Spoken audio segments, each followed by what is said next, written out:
અમદાવાદ શહેર જિલ્લામાં મતદાર યાદી ખાસ સઘન સુધારણાનો પ્રારંભ થયો છે ત્યારે આ સંદર્ભે અમદાવાદ જિલ્લા ચૂંટણી અધિકારી અને કલેક્ટર સુજીત કુમારે જિલ્લાના નાગરિકોને ખાસ સંદેશો પાઠવી અપીલ કરી। અમદાવાદ જિલ્લામાં સ્પેશિયલ ઇન્ટેન્સિવ રિવિઝન એટલે કે એસઆઈઆરની પ્રક્રિયા શરૂ થઈ ગઈ છે। એસઆઈઆરની સંપૂર્ણ પ્રક્રિયા 28 ઓક્ટોબર 2025થી શરૂ થઈ છે, જે 7મી ફરવરી 2026 સુધી ચાલવાની છે।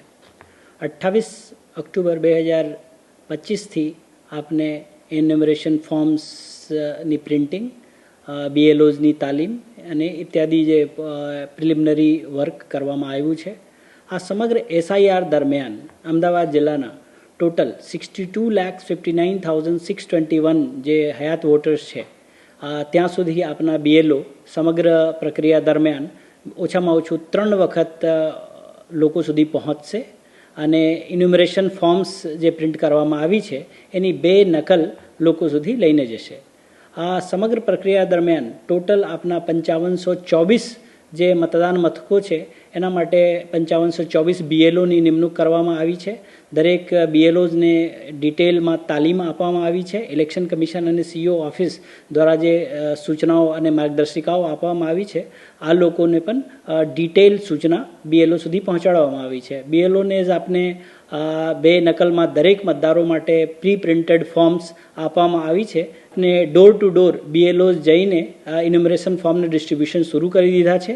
દરેક બીએલઓ ઇન્યુમરેશન ફોર્મ 2 નકલમાં ડોર ટુ ડોર મતદાતાઓ સુધી લઈને પહોંચશે અને સમગ્ર પ્રક્રિયા દરમિયાન એટલે કે 4 નવેમ્બરથી 4 ડિસેમ્બર સુધીના દરેક બીએલઓ દરેક મતદારો સુધી ઓછામાં ઓછું 3 વખત પહોંચશે અને ઇન્યુમરેશન ફોર્મ ભરાવીને પછી એને કલેક્ટ કરશે અને એના પોર્ટલમાં અપલોડ પણ કરશે અને સમગ્ર પ્રક્રિયા 4 ડિસેમ્બર સુધી પૂર્ણ થશે। એના પછી આગળની પ્રક્રિયા જે વાંધા અને સૂચનો માટે પણ રહેશે અને સમગ્ર એસઆઈઆરની પ્રક્રિયા આપણી 7 ફરવરી 2026ના રોજે પૂર્ણ થશે। આ સમગ્ર પ્રક્રિયા દરમિયાન જે બીએલઓઝને મદદરૂપ થવા માટે બીએલએઝને અપોઇન્ટમેન્ટ પણ રાજકીય પક્ષો દ્વારા કરવામાં આવી છે, એટલે રાજકીય પક્ષો પણ આ સમગ્ર એસઆઈઆર પ્રક્રિયામાં મહત્વપૂર્ણ ભૂમિકા અદા કરશે અને સાથે સાથે જે અશક્ત, દિવ્યાંગ, નિરક્ષર એવા મતદારો જે આપના હશે એને હેલ્પ માટે આપને વોલેન્ટિયર્સની પણ નિમણૂક કરી છે। આ સમગ્ર જે એસઆઈઆરની પ્રક્રિયા છે જિલ્લા કક્ષાએ જિલ્લા ચૂંટણી અધિકારીની દેખરેખમાં ઈઆરઓઝ અને એઈઆરઓઝ દ્વારા કરવામાં આવશે। સાથે સાથે સમગ્ર જિલ્લામાં 5524 જેટલા બીએલઓ આ સમગ્ર એસઆઈઆરની પ્રક્રિયાને પૂરી પાડશે।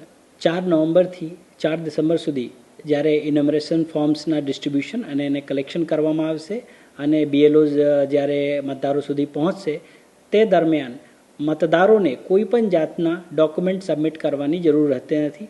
ફક્ત અને ફક્ત જે ફોર્મ્સ બીએલઓ દ્વારા મતદારોને આપવામાં આવે છે આ ફોર્મ પૂરું ભરીને સહી કરીને પરત બીએલઓને પરત કરવાનું જવાબદારી મતદારોને રહેશે। મારી મતદારો પાસેથી અપીલ છે કે જ્યારે પણ બીએલઓઝ આપના અહીંયા જે ફોર્મ્સ ડિસ્ટ્રીબ્યુશન માટે આવશે અને કલેક્શન માટે આવશે ત્યારે એમને સંપૂર્ણપણે સહયોગ કરીને આપની મતદારી યાદીને શુદ્ધિકરણ કરવા માટે પોતાના સહયોગ આપશે।